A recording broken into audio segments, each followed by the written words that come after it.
Good evening, all, and welcome back to Farcical Fears.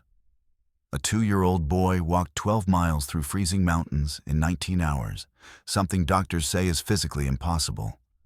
A girl's footprints were found in 3 locations, 4.5 miles apart, at the exact same time.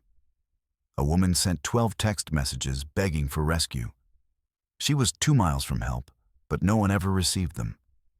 6 people vanished in the Appalachian wilderness. FBI investigated. 400 searchers deployed. None of it made sense. Every case has evidence investigators still can't explain. Drop A in the comments for which one you want first. If you're new here, make sure to subscribe to Farcical Fears for daily true horror content that will keep you up at night.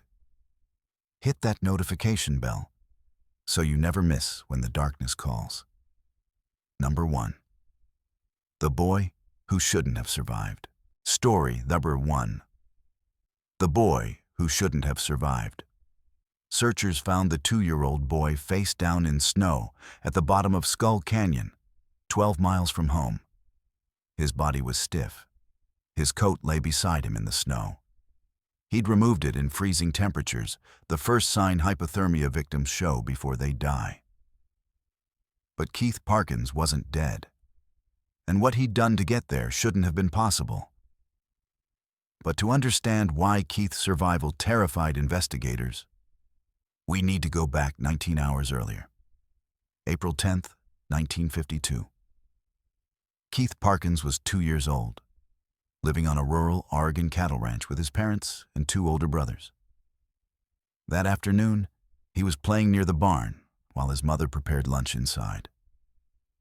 Just another normal day on the ranch. The spring air was cool but manageable during daylight hours. Keith wore light clothing, nothing designed for an overnight in the mountains. But what happened next changed everything. Keith's mother called the boys in for lunch. 2 brothers came running inside, hungry and ready to eat. Keith didn't. His mother walked to the barn, expecting to find him playing in the hay or chasing chickens. The barn was empty. She called his name. Nothing. Within minutes, panic set in. The family searched the immediate area, the cattle pens, the fields, the equipment sheds. No sign of Keith anywhere. By afternoon, 200 volunteers had formed search lines, combing fields and calling the boy's name through the fading daylight. As darkness fell, volunteers carried flashlights and lanterns, desperate to find the toddler before nightfall turned deadly. Then searchers found something that made no sense. That evening, just as the sun disappeared behind the mountains, search teams discovered footprints matching Keith's shoes approximately 3 miles from the ranch. The tiny prints walked in a straight line through a cattle herd, never deviating from their path. A 2-year-old had somehow covered 3 miles in just a few hours over rough terrain. Pediatric specialists would later confirm that toddlers typically max out at 2 to 3 miles of walking before complete exhaustion sets in. Keith had already hit that limit. But the footprints showed he wasn't stopping. He was still moving, still walking. Through the night, as temperatures dropped below freezing, that little boy kept going. What they found the next morning defied medical science. April 11th, 7 a.m. A searcher spotted something in Skull Canyon, a small figure lying motionless in the snow. Keith Parkins. He was 12 miles from where he'd vanished. 12 miles, in 19 hours, through freezing temperatures, over mountainous terrain, through barbed wire fences that had torn his clothing. His little shoes were shredded. Keith had walked 4 times the distance medical professionals say a toddler is physically capable of traveling. Survival expert Les Stroud would later attempt to recreate Keith's journey and couldn't complete it in the same time frame. And he was a grown man with decades of wilderness experience. But the distance wasn't the most disturbing part. When searchers reached Keith, they found his coat lying beside him in the snow. He had removed it during the freezing night, a behavior called paradoxical undressing, seen in late-stage hypothermia victims moments before death. The body's thermoregulation system fails, and victims feel burning hot, compelled to remove clothing in sub-freezing temperatures. It's one of the final signs before hypothermia kills. Keith's body was stiff from the cold. His skin was pale. His father, who was about 100 yards behind the first searcher, sprinted toward his son and scooped him up, running him out of the canyon without thinking about preserving any evidence. He just knew his baby was dying. But Keith wasn't dead. Somehow, impossibly, he was still breathing. Medical professionals examining him afterward couldn't explain how he survived. And then Keith said something that investigators couldn't explain. When Keith could finally speak, hours after being warmed up and given fluids, he told his parents that a cat scratched him. His face and hands had scratches. His clothing was torn. Search teams went back over their reports.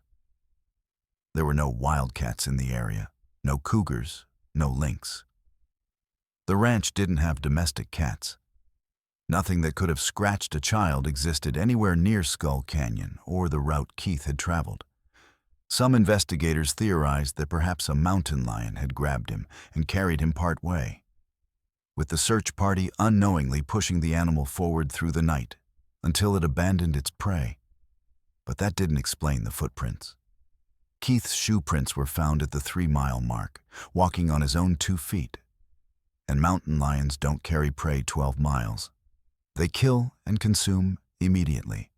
So what drove a 2-year-old to walk through a frozen night covering impossible distances? Keith Parkins survived. He grew up. He lived a full life. But he could never fully explain what led him into Skull Canyon that night. He remembered walking. He remembered being cold. He remembered the cat. But what was the cat? What kept him walking in a straight line through terrain that should have stopped him after a mile? What gave a toddler the endurance of an adult hiker covering 12 miles of brutal mountain terrain? And why did he remove his coat at the moment his body should have been shutting down? The ranch is still there in Ritter, Oregon. Skull Canyon still sits in the mountains, 12 miles away. And somewhere between those 2 points, something happened that medical science still can't explain. Something pushed Keith forward, something he could only describe as a cat. But what happened that night changed everything, because Keith's case wouldn't be the last time the wilderness made the impossible happen. Story number 2. The Red Shirt. Dennis Martin's father was standing 150 feet away when he heard the other children laughing. They'd just won their game of hide-and-seek. But when they came out from behind the bushes, Dennis wasn't with them. The 6-year-old boy in the bright red t-shirt had vanished in less than 4 seconds. And what 1-400 searchers would find, or fail to find, would haunt them for decades. But to understand how a child disappears in front of his father's eyes, we need to rewind to that morning. June 14th, 1969. Father's Day weekend.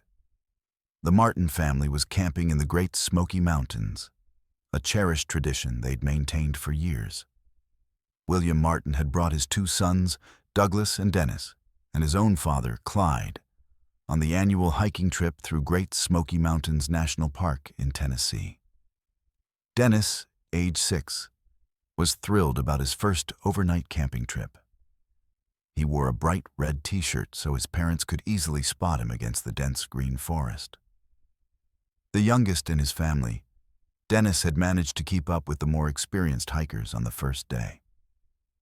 Everything was going perfectly. They'd hiked from Cades Cove to Russell Field and camped overnight without incident. On the second day, they planned to hike to Spence Field near the Appalachian Trail, where they would spend another night under the stars. But what happened next turned a family tradition into their worst nightmare. The Martins met up with another family at Spence Field, a highland meadow in the western Smokies, known for its stunning mountain views. While the adults admired the scenic mountain laurel and prepared the campsite, the children grew restless. Dennis and his brother Douglas joined up with 2 other boys from the other family. The 4 children whispered together, plotting something. Then they giggled and darted into the forest. William Martin watched from 150 feet away as the boys crouched low behind bushes at the side of the trail. He could see Dennis's bright red shirt through the foliage. The plan was obvious. The kids wanted to surprise the adults by jumping out and scaring them as they walked down the trail. William smiled at the innocent prank. He kept his eyes on the group, watching them hide. About 5 minutes passed. Then 3 of the boys leapt out from behind the bushes, laughing hysterically. Dennis never emerged. His father's next move probably saved nothing. But what he found changed everything. William Martin immediately started calling Dennis's name. The other children looked confused. Dennis had been right there with them just seconds ago. William walked to where he'd last seen his son crouch behind the bush. Nothing. No red shirt, no sounds, no trace. He began calling louder, his voice echoing across Spence Field. The adults quickly organized a search of the immediate area. William ran down mountain trails for nearly 2 miles, screaming Dennis's name until his voice went raw. He was certain Dennis couldn't have gotten any farther. But there was no response, no crying child, no rustling in the bushes, just silence. As the minutes turned to hours and Dennis still didn't appear, the family knew they needed help. William's father, Clyde, hiked 9 miles to the Cades Cove Ranger Station to report Dennis missing. And then, as if the mountains were conspiring against them, the weather turned. What happened next made this the most extensive search in park history. Within hours of Dennis's disappearance, a massive thunderstorm rolled across the Great Smoky Mountains. In a matter of hours, the storm dumped 3 inches of rain on the area. Trails washed out, streams flooded, and any footprints, any evidence of which direction Dennis had gone, vanished under sheets of water. The temperature dropped to nearly 50 degrees Fahrenheit. Dennis was wearing only a red t-shirt and light clothing. If he was lost out there, hypothermia would set in quickly. At 5 a.m. on June 15th, the official search began. The National Park Service assembled a crew of 30 trained searchers. Word spread quickly. By midday, 240 people had volunteered. The search party grew to include park rangers, college students, firefighters, Boy Scouts, local police, and 60 Green Berets, elite soldiers trained in wilderness tracking and survival. But what happened next showed just how thoroughly the mountains had swallowed Dennis whole. Day after day, the search continued. Helicopters took to the air, flying grid patterns over the dense forest canopy. On June 20th, Dennis's 7th birthday, nearly 800 people participated in the search. They included members of the Air National Guard, U.S. Coast Guard, and National Park Service. The next day, the search efforts peaked at an astonishing 2,400 searchers combing through 56 square miles of rugged mountain terrain. It was the largest search operation in the park's history. They found absolutely nothing. No red shirt, no footprints, no torn fabric caught on branches, no disturbances in the vegetation, no signs of bear attack, nothing. It was as if a 6-year-old boy in a bright red shirt had simply ceased to exist the moment he crouched behind that bush. Over 13,000 man-hours were spent searching for Dennis Martin.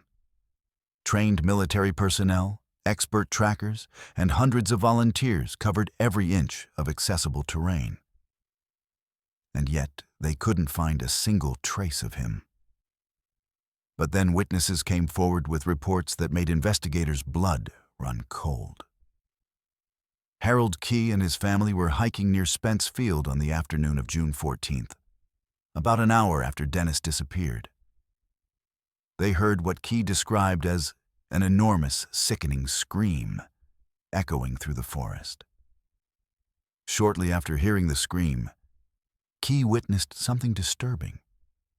A rough-looking, unkempt man with shaggy hair running up the trail near where the scream had come from. The man appeared to be carrying something over his shoulder. Key described it as cloth or clothing. The sighting occurred roughly 5 miles from where Dennis had vanished. Park rangers and the FBI investigated Key's account thoroughly, but concluded there was insufficient evidence to link the sighting to Dennis's disappearance. The distance was too great, closer to 7 or 9 miles by trails, and the terrain too difficult to traverse in the short amount of time between Dennis's disappearance and Key's sighting. Still, the report haunted everyone involved. What if someone had taken Dennis? What if the scream was Dennis calling for help? What if the disheveled man was carrying a small boy in a red shirt? But what happened next? Or rather, what never happened, showed how thoroughly the mountains guard their secrets. Days turned into weeks. The massive search operation gradually lost steam as hope faded. The National Park Service eventually had to put together a plan for what to do if they recovered Dennis's body rather than Dennis alive. The Martin family offered a $5,000 reward for information. In response, they received a flood of calls from psychics claiming to know what happened to their son. None of the tips led anywhere. The search was officially closed, though the case remained open. Dennis's father, William, never stopped believing that someone had taken his son. He became a proponent of the abduction theory, unable to accept that Dennis could simply vanish with so many people watching. Years later, in 1985, a ginseng hunter came forward with a disturbing claim. He said he discovered scattered skeletal remains of a small child in Big Hollow, Tremont, about 3 miles downhill from Spence Field back in the early 1970s. He'd kept the find secret because he'd been illegally harvesting ginseng in the national park and feared prosecution. When rangers organized a search party of 30 experienced rescuers to return to the location, they found nothing. The bones, if they'd ever existed, were gone, swallowed by the forest, just like Dennis. The area where Dennis vanished is marked by steep slopes, deep ravines, and dense vegetation. Visibility drops to mere feet in some sections. Wild animals, copperhead snakes, black bears, feral hogs, and bobcats inhabit the area. Some theorists believe Dennis was attacked by a bear or feral pig and carried off, his body consumed and scattered beyond recognition. Others believe he simply got lost in the ravines, succumbed to hypothermia that first night, and his body was hidden in terrain so difficult that even 1-400 searchers couldn't locate it. Park officials have stated the first theory, that Dennis became lost and perished from exposure, is the most probable explanation. But his family has never accepted it. What happened in those 4 seconds haunts Dennis's father for the rest of his life. How does a 6-year-old in a bright red shirt vanish with adults watching from 150 feet away? Where did he go in 4 seconds that 1,400 trained searchers, helicopters, tracking dogs, and military personnel couldn't find? Who was the rough-looking man Harold Key saw carrying something? What was the sickening scream? The immense size of the search party was later blamed as one of the reasons for its failure.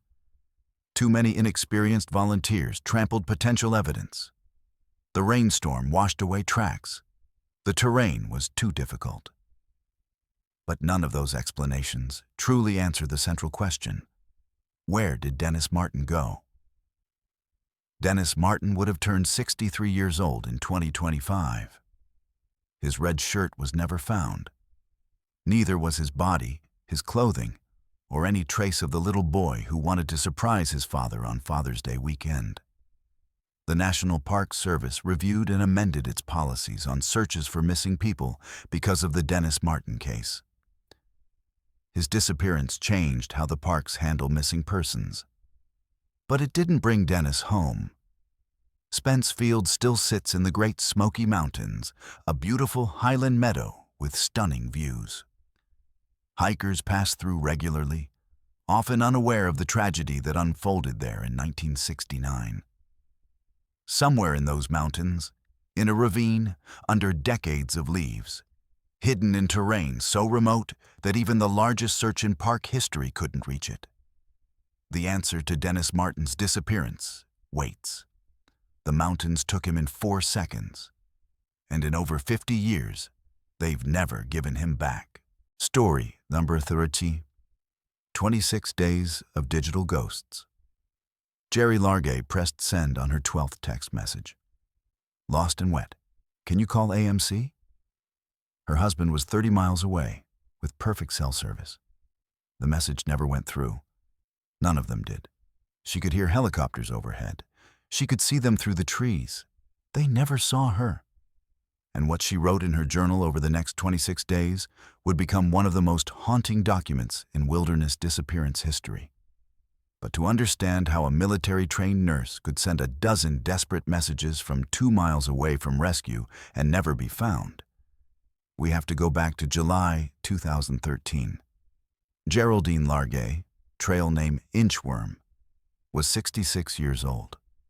A retired Air Force nurse with decades of medical training and crisis management experience. She was attempting to through hike the Appalachian Trail solo, one of the most ambitious hiking challenges in America. The trail stretches over 2,090 miles from Georgia to Maine, and Jerry had been steadily making her way north for months. She maintained regular contact with her husband George through planned meeting points along the trail. They had a system. Every few days, she would hike to a predetermined location where George would be waiting with supplies, food, and encouragement. Everything was going according to plan. Jerry was experienced, prepared, and cautious. She carried the right gear, followed trail markers carefully, and never took unnecessary risks. She was doing everything right. But what happened next shows how quickly the wilderness can swallow someone whole. July 22nd, 2013. Jerry was hiking through Maine's 100-mile wilderness, one of the most remote and challenging sections of the entire Appalachian Trail. The name isn't an exaggeration. It's genuinely 100 miles of uninterrupted wilderness with no road crossings, no towns, no services, and limited cell phone coverage. Most through hikers consider it the final test before reaching Mount Katahdin, the northern terminus of the trail. Jerry had been hiking all day and needed to step off the trail for a bathroom break. It's something every hiker does dozens of times on a long-distance hike. You step a few yards into the trees for privacy, do your business, and return to the trail. It should take less than 2 minutes. Jerry stepped off the trail. She walked maybe 30 or 40 feet into the dense forest. When she finished and turned around, the trail was gone. Not just obscured, completely invisible. The trees all looked the same. The underbrush was thick and disorienting. She couldn't tell which direction she'd come from. What she did next should have saved her life. Jerry didn't panic. Her military training kicked in. She pulled out her cell phone and tried to send a text message to her husband George. In some trouble. Got off trail to go to BR, now lost. Can you call AMC to see if a trail maintainer can help me? Somewhere north of Woods Road, XOX. She pressed send. The message failed. No service. She tried, again. Lost since yesterday. Off trail 3 or 4 miles. Call police for what to do, Pelt XOX. Failed again. Over the next few hours, as Jerry tried to retrace her steps and find the trail, she sent text after text. 12 messages total, each one a desperate attempt to reach her husband, to let someone know she needed help. None of them went through. Her phone showed no signal. She was in a dead zone, a pocket of wilderness where cell towers simply couldn't reach. But what happened next is what makes this case so disturbing. George Largay arrived at the predetermined meeting point on July 23rd, expecting to see his wife emerge from the trail. She never showed. He waited. Hours passed. He began calling her cell phone. No answer. By evening, George knew something was terribly wrong. Jerry had never missed a meeting point. She was meticulous about their system. On July 24th, George reported her missing to the Maine Warden Service. The search began immediately. And here's what no one could explain. Over the next several weeks, more than 100 search and rescue personnel deployed into the 100-mile wilderness. They brought tracking dogs trained to detect human scent over miles of terrain. They flew helicopters equipped with thermal imaging cameras that could detect body heat through forest canopy. They established grid search patterns, with teams walking in carefully coordinated lines to ensure no area was missed. Volunteers from local hiking clubs joined the effort, many of them experienced wilderness navigators who knew the area intimately. The search area expanded day by day as teams considered the possibility that Jerry might have traveled farther than expected. But what happened next defies logic. Jerry could hear the helicopters. In her journal, which would later be recovered, she documented hearing rescue efforts overhead. She wrote about the sound of aircraft passing above the trees. She could see them through gaps in the forest canopy. She tried waving, tried making herself visible, but she was too deep in the vegetation, too obscured by the dense Maine wilderness. The helicopters flew right over her position multiple times. Thermal imaging couldn't distinguish her body heat from the surrounding forest floor. The search dogs never picked up her scent, possibly because prevailing winds carried her scent away from their search paths, or because the dense undergrowth trapped her scent close to the ground. Jerry was invisible.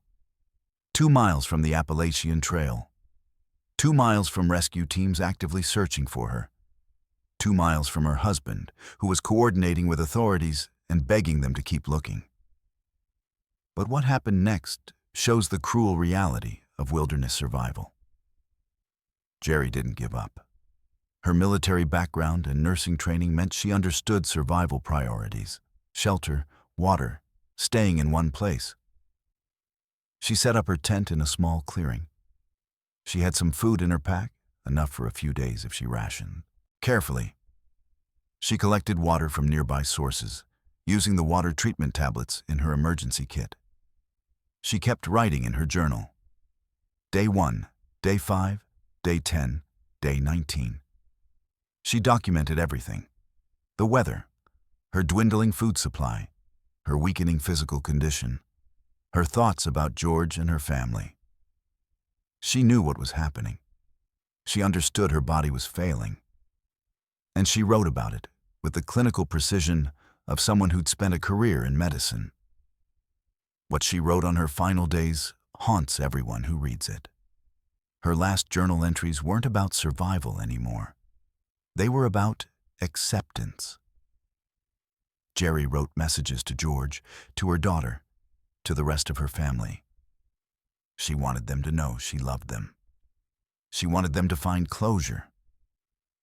She described her location as precisely as she could, hoping that someday someone would find her journal and understand what happened. She wrote about not being afraid. She wrote about the peacefulness of the forest, despite everything. And then, around day 26, the entry stopped. Jerry Largay died alone, less than 2 miles from the Appalachian Trail, in a location that over 100 trained searchers had somehow failed to detect. But what happened next, or rather, what didn't happen for 2 years, defies all logic. The official search was called off in late August 2013, though Jerry was never declared dead. Her case remained open. George never stopped hoping. The Maine Warden Service continued investigating any leads that came in. Hikers on the Appalachian Trail were warned to watch for any signs of Jerry or her gear. But the forest kept its secret. 2 years passed. Seasons changed. Snow fell and melted. Leaves accumulated. The tent remained standing, somehow protected by the dense forest canopy. And then, in October 2015, a forest surveyor working in the area stumbled upon something that shouldn't have been there. The surveyor found Jerry's campsite completely by accident. He wasn't searching for her. He was doing routine forestry work, marking trees and assessing timber. He came across a small clearing with a collapsed tent. Inside, he found Jerry's remains, her backpack, and her journal. The location was staggering. Less than 2 miles from the Appalachian Trail, less than 3 miles from where she'd originally gone missing. Maine Warden Service investigators were stunned. How had they missed her? They'd searched that area multiple times, with dogs, with helicopters, with ground teams walking grid patterns. The forest had hidden her in plain sight. And inside her tent, they found something that shows how close rescue really was. Jerry's cell phone was still there, protected inside her tent for 2 years. Investigators retrieved it and checked the message log. Dozens of unsent text messages. 12 from those first desperate hours, all failed attempts to reach George. More messages composed over the following days, messages she knew would never send, but wrote anyway. Digital letters to her husband, documenting her thoughts and saying goodbye. Every message was time-stamped. Every message showed failed to send. She was 2 miles from help, 2 miles from her husband, 2 miles from rescue teams who were actively looking for her. The wilderness had swallowed her whole, and she knew it was happening, one day at a time. The medical examiner determined that Jerry had likely survived around 26 days, based on her journal entries and physical evidence. She died from a combination of exposure, starvation, and eventual organ failure. She'd followed all the survival rules, stayed in one place, conserved energy, rationed supplies. But the 100-mile wilderness is named that for a reason. There is no cell service. There are no roads. The terrain is brutal, the vegetation dense enough to hide anything. Jerry's case prompted Maine authorities to install emergency locator beacons along remote sections of the trail and improve search and rescue protocols. But it didn't bring Jerry back. What happened next changed how search and rescue teams think about technology. Because sometimes being connected means nothing when you're in the wrong 2 miles of wilderness. George Largay spent 2 years not knowing. 2 years of hope and grief and uncertainty. When they finally found her, he said it brought some measure of peace to know what happened, to know she hadn't suffered an attack or abduction, to read her final words in the journal. But the questions remain. How did over 100 trained searchers miss a location less than 2 miles from the trail? Why didn't the search dogs detect her scent? How did helicopters with thermal imaging fly directly overhead and never see her? The official answer is that the terrain was too difficult, the vegetation too dense, the search area too large. But those answers don't ease the horror of knowing that Jerry Largay spent 26 days hearing rescue helicopters, knowing help was close and dying anyway. Her cell phone held dozens of unsent messages. Digital ghosts calling out from a dead zone. 2 miles from everything. 2 miles from nothing. Story never before. The girl with 3 trails. Search dogs picked up Trenny Gibson's scent in 3 different locations, 4.5 miles apart. The bloodhounds went in opposite directions, each one convinced they'd found her trail. All 3 scent trails were fresh. All 3 were hers. But Trenny couldn't have been in all 3 places at once. And what 300 searchers would discover, or fail to discover, over the next 14 days would make investigators question everything they thought they knew about wilderness disappearances. But to understand how a 16-year-old girl vanished in 15 minutes during a supervised school field trip, we need to go back to October 8, 1976. Trenny Lynn Gibson was a high school junior at Bearden High School in Knoxville, Tennessee. At 16 years old, she was a bright student looking forward to college. She had her whole life ahead of her. But 2 years earlier, something had happened that would haunt the investigation into her disappearance. In 1974, when Trenny was just 14, a man broke into her family home and attempted to abduct her. Her mother heard the struggle and confronted the intruder. In the chaos that followed, Trenny's mother shot the man to protect her daughter. He survived, was arrested, and served prison time. During his incarceration, he made death threats against Trenny. And then, inexplicably, after his release, he was placed back into Bearden High School, the same school Trenny attended. The system that should have protected her had failed. But on October 8, 1976, Trenny wasn't thinking about that. She was excited about the field trip. It was a beautiful autumn day, and her biology class was heading to the Great Smoky Mountains. But what happened next turned a routine school trip into one of Tennessee's most baffling missing persons cases. The field trip destination was Clingman's Dome, the highest point in the Great Smoky Mountains at 6,643 feet elevation. It's a popular tourist spot with a paved trail leading to an observation tower that offers 360-degree views of the surrounding mountains. The peak fall foliage was at its height. Brilliant reds, oranges, and golds covered the mountainsides. 40 students and several teachers made the trip. It was supposed to be educational and safe. The teachers had a system. They would count heads regularly to ensure no one wandered off. At approximately 3 p.m., the group reached the top of Clingman's Dome. Students spread out to take photographs and admire the view. Trenny was with a group of classmates, chatting and enjoying the scenery. One teacher did a head count. All 40 students were present, including Trenny. 15 minutes later, the teachers prepared to gather everyone for the return hike to the buses. Another head count. 39 students. Trenny was gone. And what the teachers did next probably saved nothing. But what searchers found changed everything. The teachers immediately organized the students and began calling Trenny's name. The observation tower at Clingman's Dome sits in an open area. Visibility is good. Trenny should have been easy to spot. She wasn't there. They searched the immediate area, thinking perhaps she'd walked down one of the nearby trails. Nothing. Within an hour, park rangers were notified. By nightfall, a full-scale search operation was underway. Trenny Gibson had vanished in a 15-minute window, surrounded by teachers and 40 classmates, at one of the most visited locations in the Great Smoky Mountains. What happened next made this search unlike any other.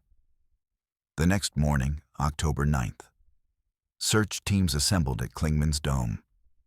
Over the next 2 weeks, more than 300 volunteers would participate in the search. Park rangers, local police, Army personnel, Marines, and trained rescue workers combed through the dense forest surrounding the peak. Helicopters flew overhead. Bloodhounds were brought in, highly trained tracking dogs capable of following human scent over miles of terrain. The dogs were given articles of Trenny's clothing to establish her scent. And then something impossible happened. The dogs picked up her trail. 3 separate trails. in 3 different directions, all of them miles apart, all of them fresh. What they found made no sense. One dog tracked Trenny's scent east toward Clingman's Dome. Another tracked west to Collins Gap, over 4 miles away. A third dog followed her scent south to Double Springs Shelter, 4.5 miles from the Dome. Handlers confirmed all 3 dogs had locked onto the same scent, Trenny's scent. But she couldn't have traveled in 3 opposite directions simultaneously. Search teams followed all 3 trails, hoping one would lead to Trenny. At Double Springs Shelter, they found shoe prints matching Trenny's shoes. The prints were fresh. At Collins Gap, more prints.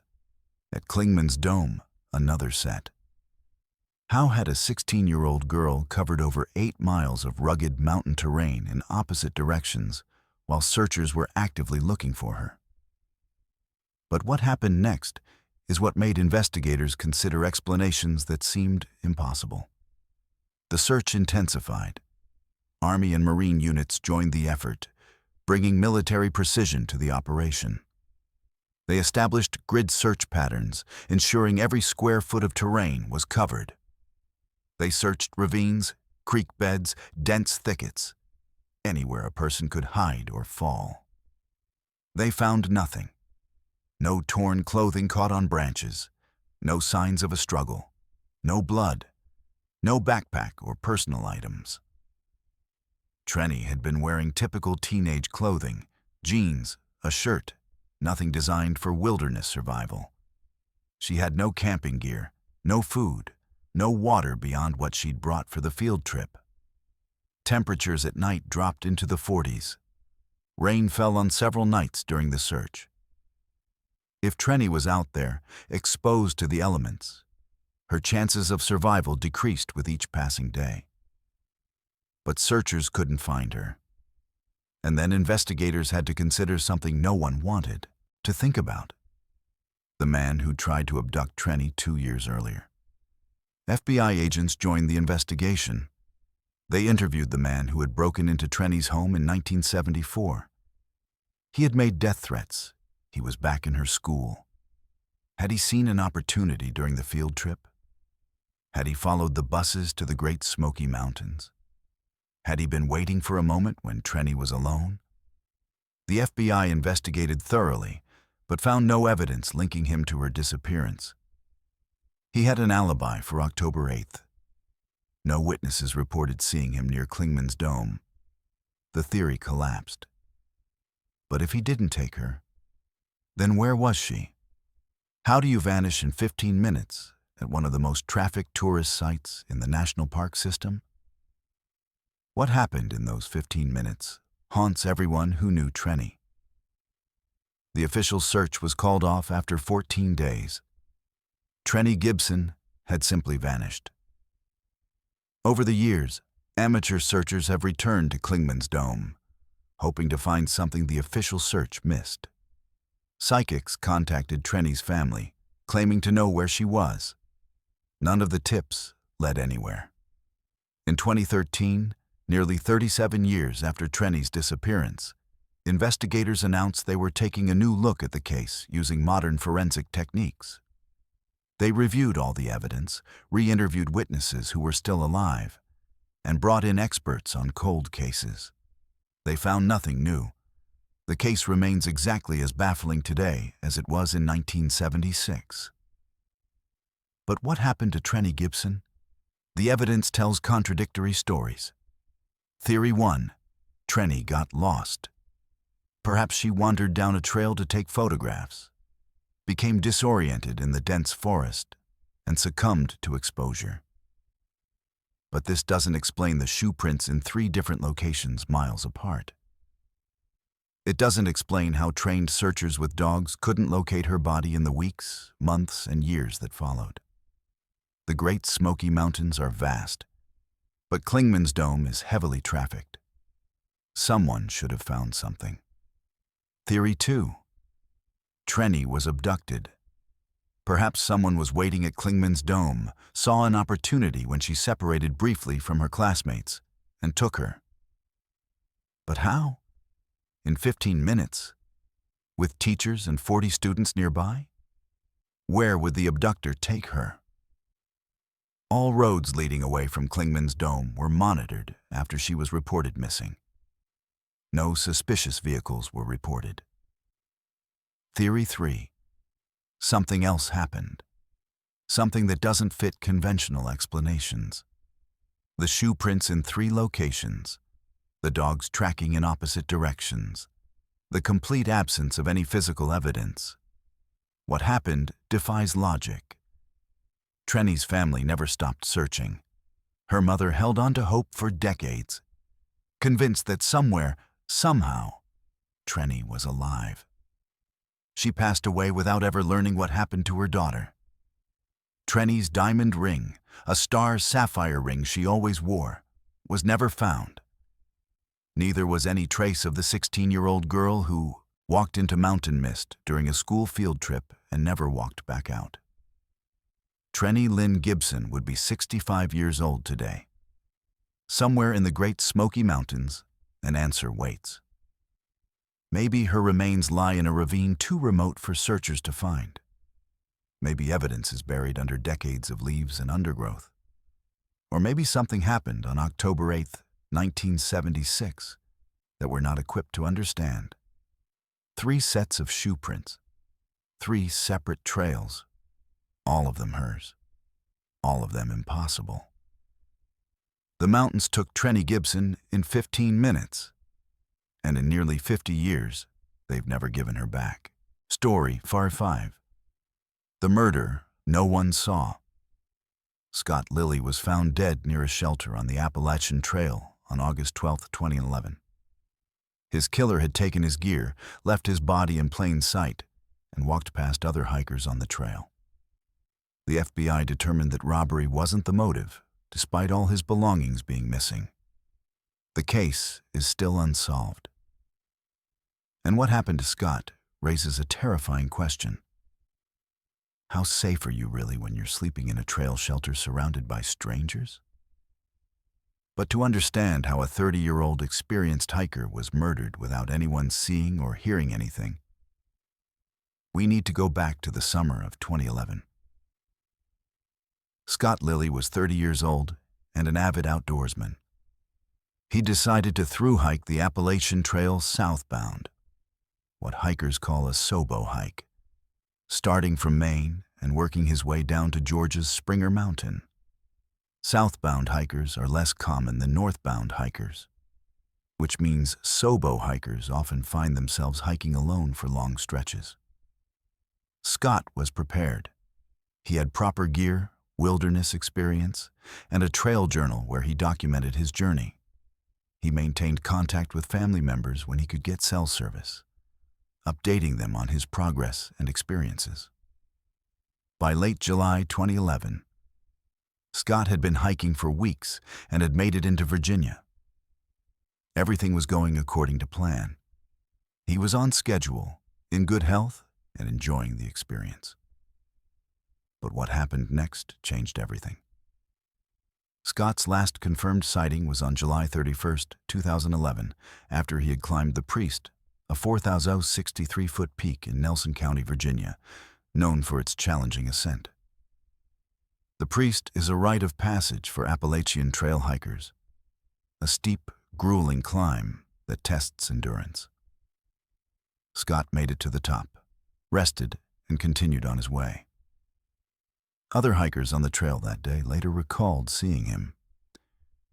He seemed in good spirits, hiking strong, following his planned route. He was heading toward the next shelter where he planned to spend the night. Trail shelters are 3-sided wooden structures built along the Appalachian Trail, designed to give hikers a place to sleep, protected from rain and wind. They're open to anyone on a first-come, first-served basis. On busy nights, shelters can be packed with a dozen or more hikers sharing the space, swapping stories and trail advice. On quieter nights, you might be alone, or nearly alone. What happened over the next 12 days remains a mystery. August 12, 2011. Two weekend hikers were walking near Cow Camp Gap Shelter in Virginia when they discovered something horrifying. A body. Scott Lilly's body. He was lying near the shelter, partially concealed but not buried. The hikers immediately contacted authorities. Virginia State Police and FBI agents responded to the scene. The investigation began, and what they found made no sense. Cause of death was determined to be asphyxiation by suffocation. Someone had killed Scott Lilly.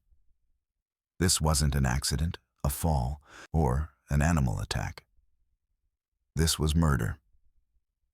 But his death raised more questions than answers. All of Scott's hiking gear was missing: his backpack, sleeping bag, tent, camping stove, food supplies, everything. The killer had taken it all. Robbery on the Appalachian Trail is rare, but not unheard of. Hikers carry expensive gear, GPS devices, high-quality tents, lightweight backpacks that cost hundreds of dollars. Someone desperate enough might see a lone hiker as an easy target. But the FBI made a puzzling statement. They said robbery was not believed to be the motive. If the killer didn't murder Scott for his gear, then why take it? Why not leave it behind? What happened in those final moments? And more disturbing, why did no one see or hear anything? Cow Camp Gap Shelter is not a remote, rarely visited location. It sits along the Appalachian Trail in a section that sees regular foot traffic during hiking season. Other hikers would have passed through the area in the days between July 31st, when Scott was last seen, and August 12th, when his body was found. Some may have stopped at the shelter overnight. Someone might have seen Scott's killer. Someone might have walked past Scott's body without realizing what they were seeing. The investigation focused on interviewing hikers who'd been in the area during that time frame. Had they seen anyone acting strangely? Had they encountered Scott? Did they remember anyone matching suspicious descriptions? The FBI compiled statements, but nothing concrete emerged. No witnesses came forward with information that broke the case open. What happened to Scott Lilly remained a mystery. Trail journals and online hiking forums were scoured for clues. Hikers often post updates about their journeys, mentioning other hikers they've met, conditions on the trail, and where they're planning to camp each night. Investigators hoped someone had written about encountering Scott or mentioned seeing something unusual near Cow Camp Gap Shelter. But if anyone had information, they either didn't realize its significance or never came forward. Scott's own trail journal was missing, taken along with his gear. Whatever he'd written about his final days on the trail was gone. What happened next shows just how vulnerable solo hikers really are. The Appalachian Trail stretches over 290 miles through 14 states. Millions of people hike sections of it every year.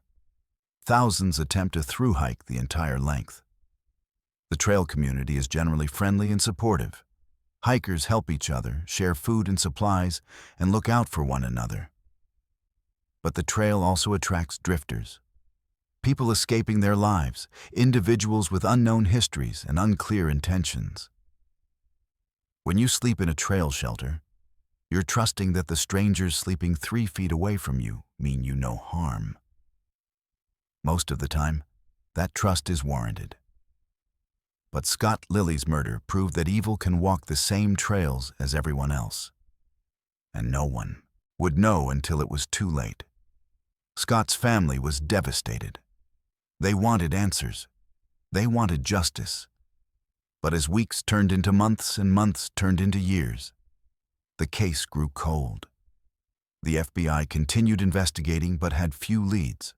No arrests were made. No suspects were publicly named. Whoever killed Scott Lilly had gotten away with it.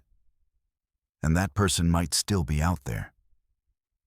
They might have kept hiking south on the Appalachian Trail, blending in with other hikers, sharing shelters with unsuspecting victims. They might have taken Scott's gear and used it themselves, wearing his backpack, sleeping in his sleeping bag, carrying his supplies. Other hikers might have met Scott's killer and never known it. But what happened next changed how many solo hikers think about trail safety. After Scott's murder, discussions erupted in the hiking community about shelter safety.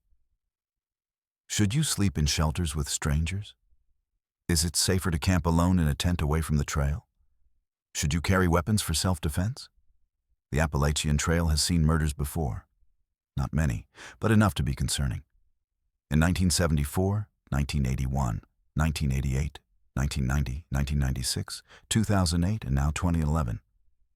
Each decade seems to bring at least one act of violence to a trail that's supposed to represent freedom and escape from the dangers of civilization. Scott Lilly's murder was particularly disturbing because of how little is known. No clear motive, no suspects, no resolution. Just a 30-year-old man who went hiking and never came home. Scott Lilly's murder is still unsolved today, over a decade later. His killer took his gear, left his body near a popular shelter, and walked away. Maybe they continued hiking. Maybe they left the trail entirely. Maybe they passed other hikers the next morning, wished them a good day, and kept walking south. Someone out there knows what happened. Maybe they were at Cow Camp Gap Shelter that night. Maybe they heard something. Maybe they saw something but didn't realize its importance until later. Or maybe the killer is reading this right now, knowing they got away with murder on one of America's most famous hiking trails. What happened to Scott Lilly is a reminder that the wilderness isn't the only danger on the Appalachian Trail. Sometimes, the most dangerous thing out there is another person. And you'd never know it until it was too late. Story number 6. The Empty Sleeping Bag. Mark Hansen went to sleep in his warm sleeping bag on a January night in 1981. His 2 hiking companions were sleeping just feet away inside Cosby Knob Shelter. By morning, Mark's sleeping bag was still there, lying flat on the shelter floor. But Mark was gone. He'd walked away from warmth and safety into a winter storm wearing only the clothes on his back. And what searchers would find, or fail to find, over the next several weeks would prove that even experienced winter hikers can vanish without a trace in the Great Smoky Mountains. But to understand how a man disappears from inside a shelter with 2 witnesses sleeping nearby, we need to go back to January 1981. Mark Hansen was an experienced hiker who understood winter conditions in the mountains. He wasn't some inexperienced tourist who'd wandered unprepared into dangerous terrain. He knew what he was doing. In January 1981, Mark and 2 companions set out to hike a section of the Appalachian Trail through the Great Smoky Mountains in winter. A challenging endeavor that requires proper gear, knowledge of cold weather survival, and the ability to navigate in harsh conditions. The 3 men were prepared. They had winter sleeping bags rated for sub-freezing temperatures, layered clothing, food supplies, and all the equipment necessary for winter camping. The snow was deep that January, but it had been packed down by previous hikers and was firm enough that the trail was, in the words of one searcher, impossible to lose sight of where you needed to go. The white snow contrasted sharply against the dark trees. Trail markers were clearly visible. Weather forecasts had been checked. Everything was as safe as winter hiking could be. But what happened next changed everything. On the evening of January 26, 1981, Mark and his 2 companions reached Cosby Knob Shelter, a 3-sided wooden structure built along the Appalachian Trail specifically for overnight stays. The shelter provided protection from wind and a dry place to sleep. The 3 men set up their sleeping bags inside the shelter, prepared a hot meal, and settled in for the night. Temperatures were dropping into the low 20s Fahrenheit, cold but manageable with proper gear. All 3 men climbed into their sleeping bags and went to sleep. Mark's sleeping bag was positioned between his two companions. They were all within arm's reach of each other. At some point during the night, Mark woke up. His companions didn't hear him stir. They didn't hear him unzip his sleeping bag. They didn't hear him stand up or leave the shelter. But when morning came and they woke up, Mark Hansen was gone. His sleeping bag lay flat and empty. And what his companions did next probably saved nothing. But what searchers found changed everything. Mark's two companions immediately began calling his name. They assumed he'd stepped outside to relieve himself or had woken early to start hiking. But Mark didn't respond. They searched the immediate area around the shelter. Nothing.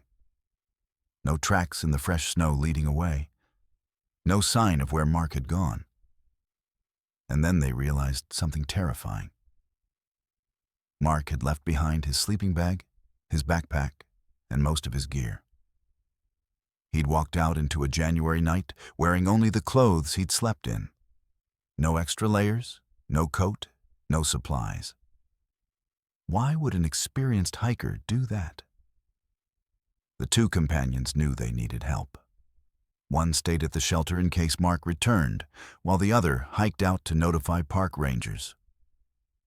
By the afternoon of January 27th, a search operation was underway. What happened next showed just how thoroughly the mountains could hide someone. The National Park Service assembled a search team of over 40 rangers and volunteers. They brought tracking dogs trained to find missing persons in wilderness environments.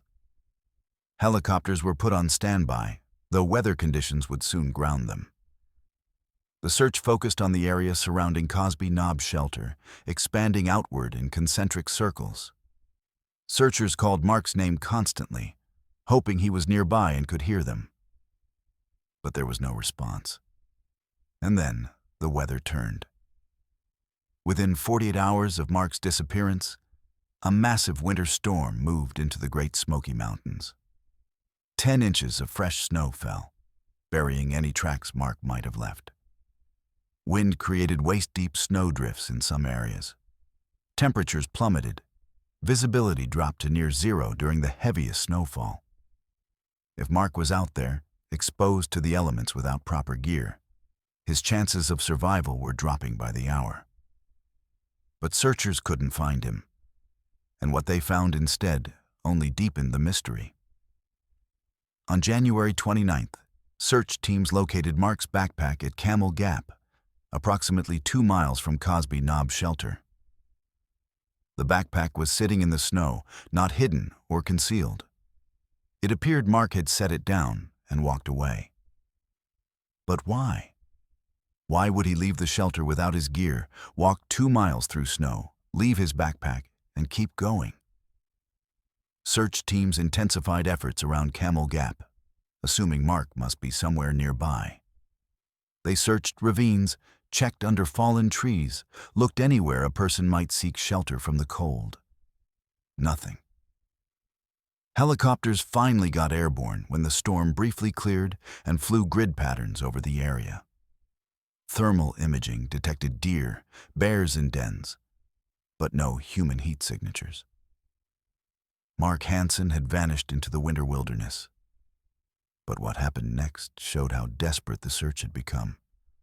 Searchers began checking unusual locations. There was an old airplane wreck from 1962 in the area, a small aircraft that had crashed in the mountains decades earlier. The wreckage was still there, partially buried under years of vegetation and now snow. Search teams thought maybe Mark, disoriented and hypothermic, might have stumbled upon the wreck and crawled inside seeking shelter. They hiked to the crash site and thoroughly searched it. Nothing. No signs anyone had been there recently. The search expanded to cover over 10 square miles of rugged mountain terrain. Every shelter, every trail junction, every possible route Mark could have taken was checked and rechecked. Searchers found nothing.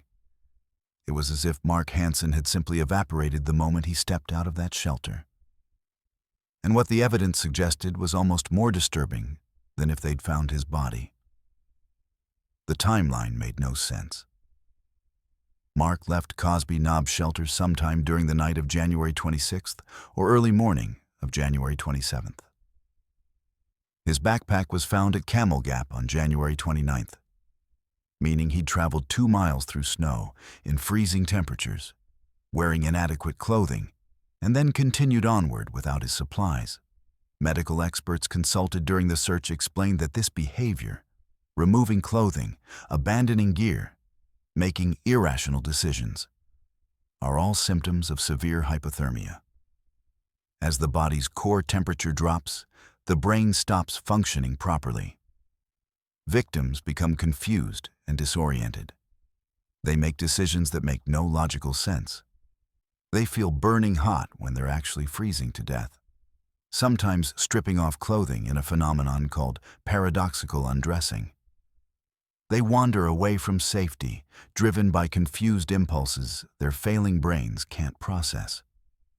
Mark Hansen was almost certainly suffering from severe hypothermia. But that didn't explain how he'd left the shelter in the first place.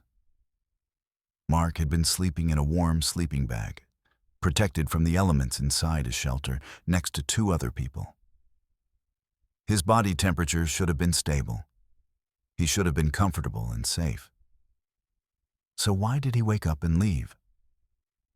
Did he have to relieve himself and stepped outside, only to become disoriented and unable to find his way back to the shelter in the darkness? Did he experience some kind of medical emergency? A stroke, a seizure, something that impaired his judgment and caused him to wander? His companion sleeping nearby heard nothing, which suggests Mark left quietly and deliberately, not in a state of panic or distress.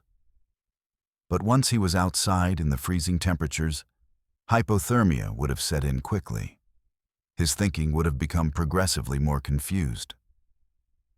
By the time he reached Camel Gap 2 miles later, he may not have even remembered why he was hiking or where he was going. He left his backpack and kept walking into oblivion. But where did he go? The search officially ended after several weeks, though Mark Hansen was never declared dead and the case remained open.